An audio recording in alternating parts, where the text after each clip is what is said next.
Hello again there, viewer. Brian here at 3TR, and I got a quick little topics video for you guys. Now, I'm sure by now most of you are probably playing Grand Theft Auto 5, and I can only ask, how many of you guys actually went to a midnight releasing?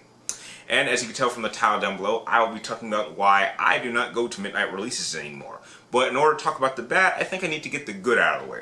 I would just like to state now that I have been to a number of midnight releases, and to be more specifically, I think I've been to about 5 of them. A couple of them good, one particular that was bad, and kind of ended the whole going to stores and picking up games thing.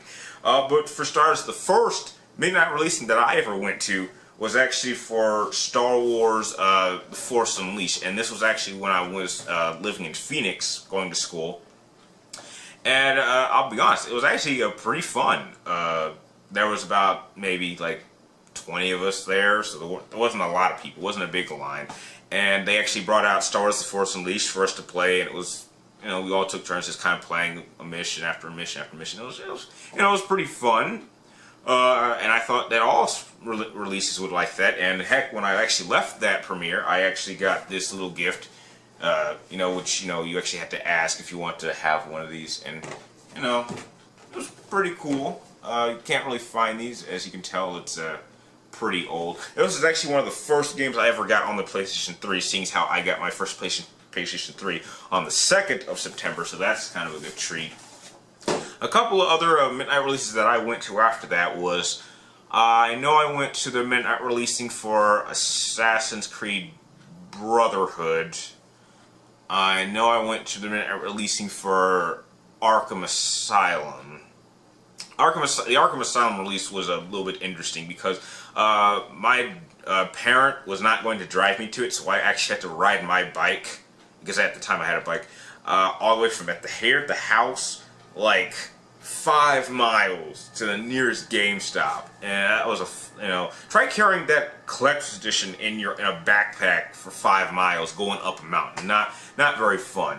I think the experience started to kind of waver on me on, Brian, you shouldn't be doing this anymore, with the last midnight releasing I ever did, and that was for Call of Duty Black Ops 1. I actually went with a friend of mine, and dear God, that, I'm sure these lines were massive, and the cool thing about going to these midnight releases is you get to talk to people, and in terms of Call of Duty, all anyone was talking about was multiplayer, and this actually is going to venture off into another video that I might do in a little bit if you guys want to see it. As for why I don't really love the Call of Duty franchise anymore, because that the crowd of people that we were in line with for a good 2 hours was exactly what I thought Call of Duty was not going to be like, and it ended up being anyway. So the main reason why I just don't go to these releases is that there's no point to be standing in line for hours and hours and hours to pick up a game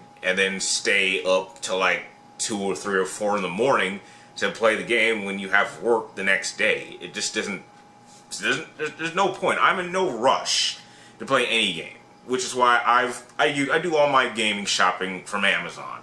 Amazon is such a great service. I can actually pre-order my games, not have to put any money down. The transaction is not taken out of my account until the game is actually sent.